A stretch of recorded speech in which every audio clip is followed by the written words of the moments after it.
Aeneid Book 2, lines 40 to 56. In this passage, Laocoon confronts the Trojans who are debating whether or not to bring the Trojan horse, which had been left behind by the Greeks before they supposedly sailed away in defeat, whether or not to bring the Trojan horse into the city itself. Primus at first. Now, primus technically is an adjective modifying Laocoon, but at first, then, ante omnes, in front of everybody. Magna comitante caterva. Now, caterva is an ablative noun. Comitante is a present active participle. Ablative noun, ablative participle in a sentence for no good reason. We've got an ablative absolute here.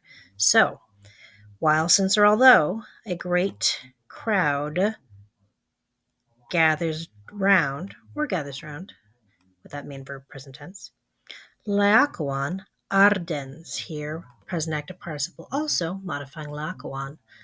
Burning,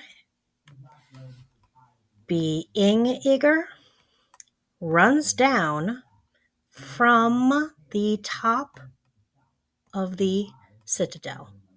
Again, at first, then, in front of everybody, while a large crowd gathers round, commentante, Laocoon, being eager, rushes down from the top of the citadel. And procul adverb, from far off, shouts, understood. Oh, miserable. Now, misery here is modifying cives. Because he's talking directly to them, these are vocatives. Oh, miserable citizens. Quae tanta insania. Now, I don't have a verb, and so we're going to have to imply a verb, which we do as the verb to be. What great insanity is this? Note here with the misery modifying the cives, here we have a nice little case of chiasmus, a be then be a word order, woo. Next sentence, creditis, do you believe? Now this is a verb of the head, and so therefore we're expecting an accusative and an infinitive, and that's exactly what we get here. Do you believe that the enemy have been driven off? Now, technically, this is just the perfect passive participle, but since we are again implying the verb to be, esse, it now becomes the perfect passive infinitive. So again, do you believe that the enemy, passive voice, have been driven off? Or do you think, our second verb of the head? So therefore, verb of the head plus an accusative, dona, plus an infinitive, carere. Do you believe, or do you think that any gift of the Greeks, donaum here, genitive plural, carere here is an infinitive, and it's an infinitive that takes an ablative object. Careo means to lack, and so therefore is lacking tricks. They're not just for kids. Again, do you think that any gift of the Greeks lacks tricks? Is Ulysses, now that's the Roman name for Odysseus. Ulysses is usually has translated into English or rendered in English. Is Ulysses known to you, Seek, in any way? Sarcastic rhetorical question. Of course he is. We have two outs, out, damn spot, either or. So either. Now we have here a lovely case of synthesis is interlocking word order. A-B, interlocking word order. We have here hoc modifying ligno. In this wood, the akiwi, another name for the Greeks, shut up, are hidden. Either shut up in this wood, Greeks are hidden, Or hike here is feminine because it's modifying the noun machina, which here might be almost like a device. It's actually originally from the Greek. Or this device, two-word verb, past tense passive voice, has been constructed. In plus the accusative here best translates as against our walls.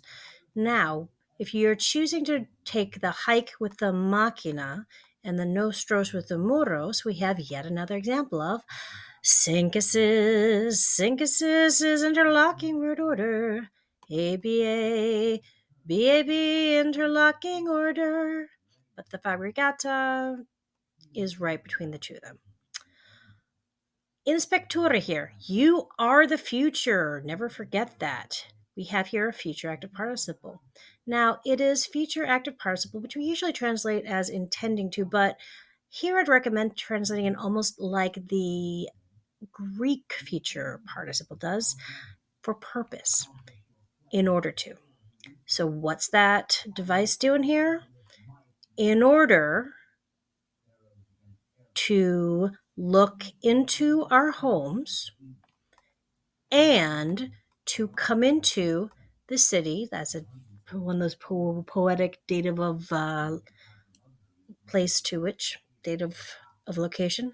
Come into the city, de super, down from above. It's a very tall horse. So again, has been constructed against our walls in order to look into our homes and to come into our city down from above. Or some mistake or error, literally wandering, but here almost a sense of the trick that he's missing the pieces of the trick, or some mistake lies hidden, latent. I think the word latent in English. Ne credite, do not trust the horse. Now, credo takes a dative object, which is why echo is dative. Crediter here is a present imperative. Therefore, tigre here is a vocative, like peanut butter or jelly. They go together, but they're not the same thing. Do not trust the horse, Trojans. Normally for a negative command in prose, certainly, you would see the imperative noli, be unwilling to do something. Noli te credere. This here has a very old-fashioned flavor to it, so it's almost like thou shalt not trust the horse, Trojans. Fitting for a priest to be shouting this. Quid id est, whatever it is, I fear Greeks. This et here is extra. It is extra, and so therefore, instead of connecting two things, we're going to translate it as an almost like an even or also or especially. I fear Greeks, even those ferentes here, present active participle, that nt-ing, bring-ing, bearing gifts.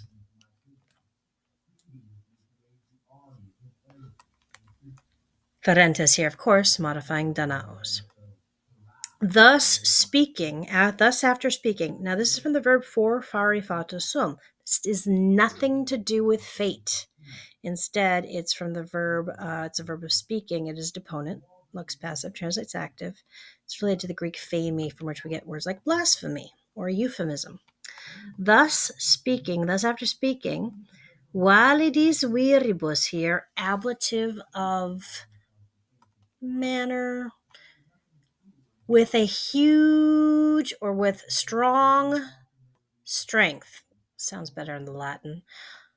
A huge spear in plus the accusative, as we saw above, against. Or, frankly, you could also just leave it as the literally into the side and into the curved belly of the beast. The combagibus here is almost a location kind of ablative because it's curved at the seams, at the joints. Now, from the top there, after speaking in this way, finally we get our verb contorsi. Now, torquea means to twist. And if you've ever seen pictures of the discopolis, or rather, I'm sorry, the disc thrower from the ancient Greek tradition, or even people in track and field today, the discus throwers, they twist their body up in order to generate enough power to hurl their spear or hurl their javelin or hurl their discus. And so what we have here is he hurled a huge spear with strong strength, that plural of wiswis, into the side and into the belly of the beast, curved at the seams. Some really interesting word order going on here. We have the synthesis is interlocking word order. ABA, BAB, interlocking word order. It stood. Illa here refers to the spear, which is feminine, and so therefore also feminine. Illa. It stood. Tremens here, present active participle, shaking, and S-I-N-G in English. And now utero recuso here, ablative noun, ablative participle in a sentence for no good reason, ablative absolute. After the belly had been shaken again, the kawai, the hollows, made a noise, insonuere. Now, this insonuere, third principal part plus the long ere, gives us the syncopated perfect indicative. This is not an infinitive. The hollows gave a noise, and the, again, empty space, the cavernai, empty spaces, dedere. Just like in sonuere here, we have a syncopated perfect indicative, third person plural, gave a groan. Now, usually when we think about synchesis or chiasmus, that word order, we usually think different cases, but here this would function also as that too. So we have a syncopated third person plural, indicative, nominative subject, syncopated third person plural, nominative subject. So I would indeed call this a synthesis. Synthesis is interlocking word order. ABA, BAB, interlocking word order. Et si fata deum, and if the fates of the gods, we delay our verb to fuiset. Now, fuiset is a subjunctive. It is very specifically a pluperfect subjunctive. It's that third principal part, fui, plus the SSE, present active part, so present active infinitive plus a personal ending makes the pluperfect subjunctive. The pluperfect subjunctive, like just about all pluperfects, translate with the had. Now, this kind of construction with the C plus the pluperfect subjunctive is setting up the if clause of a contrary to fact. We are stating that if something had not happened, clearly things did not work out this way. If the fates of the gods, again, syncopated genitive plural, if their mind, or rather our mind, had not been foolish or misguided.